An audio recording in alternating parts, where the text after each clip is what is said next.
Do you find that you can't seem to get work off your mind, or that you're getting to appointments much earlier than you really need to? Are you struggling with diarrhea, nausea, or just other various symptoms that don't seem to be explained medically, but you're still experiencing? Anxiety has many symptoms that some people notice in their thoughts, that they're anxious and that their mind is running wild. And other people notice their anxiety because it's showing up in their body in various ways that don't really make sense to them. The thing is, everybody has some level of anxiety. That's normal.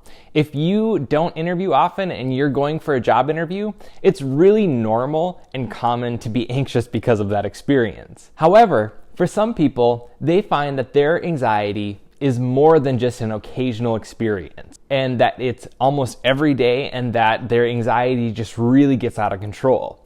Or that they're having various symptoms in their body that aren't explained because of anything else other than what maybe seems to be anxiety. And then other people have various symptoms throughout their body, like nausea and diarrhea, that don't really seem to have a physical cause and that seem to be related to something more internal or something going on in their mind, like anxiety. More than 19% of adults in the United States experience anxiety. And luckily it's treatable with meds, therapy, or a combination of both. In this video, we're focusing on generalized anxiety disorder. There are actually many different disorders that fall under the category of anxiety disorders. There can be things like social anxiety or specific phobias where you're anxious about a specific thing. However, generalized anxiety disorder is typically what I find most people think of when they're thinking of anxiety. With generalized anxiety disorder, the anxiety is much more generalized, like the name suggests, meaning that people are anxious about a variety of things. It can be something that's kind of unusual that's coming up in their schedule, but more often they're anxious about things at work, at home, or that happen on a more day-to-day basis. I haven't introduced myself yet, so let me say hello. My name is Keegan. I am a student working on my master's degree in counseling. I've always been really interested in psychology, and so I'm really happy to now be in the final stages of getting my master's degree and being able to work with clients, or patients as some people call them, on a day-to-day basis working on their mental health. Generalized anxiety disorder is a very common disorder that I work with a lot of people on, and I think it might be helpful to now review some of the symptoms that we find in generalized anxiety disorder, or that we maybe look for in people with generalized anxiety disorder. Keeping in mind though that this can vary somewhat from person to person, and this is kind of the broad areas that we look for with the person and the symptoms that they're having. First up, of course, is excessive anxiety and worries. This just means that the person is having a lot of anxiety and worry in different areas that they maybe don't need to, or that, as we'd say, is out of proportion for the actual threat that this has. And so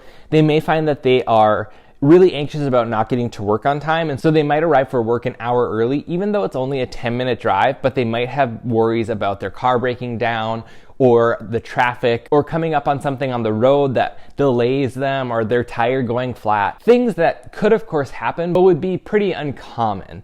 And even if they did happen, would be totally understandable for the person to be late because of, say, a flat tire. But for the person with generalized anxiety disorder, this is going to be something that really is in their mind really heavily and weighs really heavy on them. And so they end up getting to work really early just to avoid this and to help reduce their anxiety. Going along with this then is the anxiety is hard to control.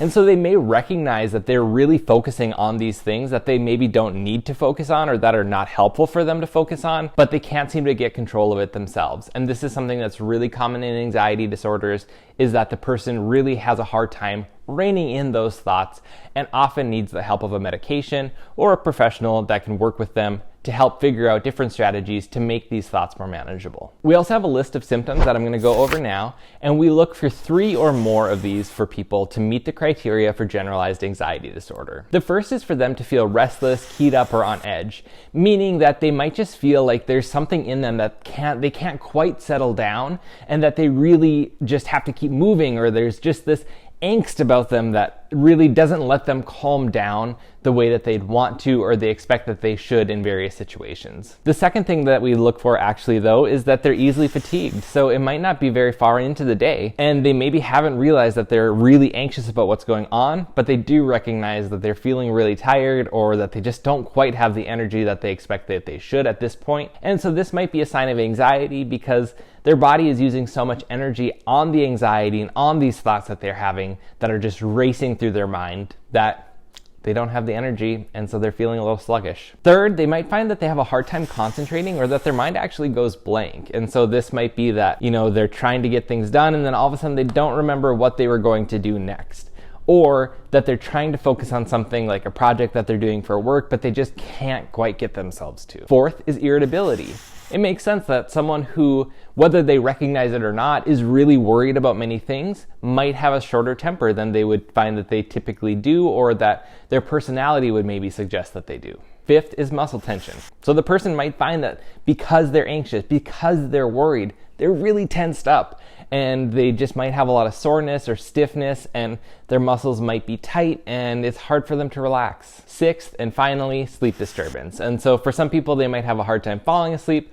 Other people might have a hard time staying asleep, or they might just find that their sleep is not restorative or restful for them. And sleep disturbance is something that we do look for in anxiety because it can be a sign that their mind is really just having a hard time settling down. The other thing that we look for when making diagnosis of generalized anxiety disorder is that the distress that the person is experiencing really is impairing with their life in some way, whether that just be their personal life at home or at work. We also look for things like that it's not attributed to them using a substance or another medical or mental health condition. The other thing to keep in mind is that these are the symptoms for adults with generalized anxiety disorder. In children, these symptoms might actually look somewhat different, and so that would be a different video. If you're interested in that, let me know, and I can work on that for a future video. But keep in mind, this video is really focused on adults. For people with generalized anxiety disorder, their experience with this disorder can really be upsetting for them and can happen in various ways other than just the anxious or worrisome thoughts that they're having. It can really show up in their body in different ways. For people with generalized anxiety disorder, it's not uncommon for them to experience panic attacks, often or at different points in their life. They might also notice that their anxiety shows up in more physical ways, like trembling or twitching in some part of their body, like a twitching eyelid, something like that. They might also feel shaky, or they could have aches or various soreness throughout their body that they can't really explain. Some people might struggle more with things like sweating, nausea, diarrhea, or otherwise having symptoms of an upset stomach that they can't really explain. There are other symptoms that might point to anxiety also, like being easily startled, having an accelerated heart rate, being short of breath, or experiencing dizziness. And frequent headaches or irritable bowel syndrome are things that might also be explained by anxiety. I know I hear a lot of people say, it's just anxiety. How can it be that bad? Everyone experiences anxiety. And that's true. Everyone does experience some level of anxiety, but when it comes to a disorder like generalized anxiety disorder, it really can be debilitating. For people with this disorder, they can really struggle to quickly, easily, and effectively finish tasks. And for people with generalized anxiety disorder, they may end up spending a lot of time and energy, even if they don't realize it, on the disorder, whether it be the worrying or something like running to the bathroom often because of their upset stomach. For people with generalized anxiety disorder, it's also not uncommon for them to have decreased performance at work. And with anxiety disorders, it's also very common to end up using a lot of medical resources. And so this means that they're spending time at the doctor, in the emergency room, which can also be a significant expense for some people who may not have insurance that can cover all of these things. But when they're experiencing things like frequent upset stomachs, having a racing heart frequently, or other symptoms throughout their body, it's very common and normal for people to want to get this checked out.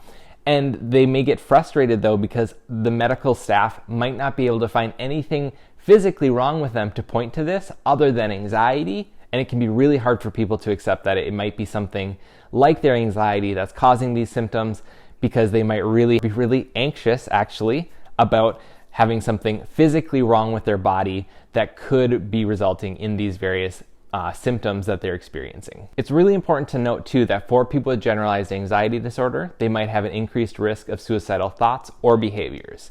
And so if you or someone you know is struggling with suicidal thoughts or behaviors, call 988 or another crisis number near you that can help you work through these thoughts and get the help that's needed. So finally, I think at this point we have a good understanding of what anxiety is, how it can look like, and how it can impact people's lives. But if you think that you might have generalized anxiety disorder, what do you do about it?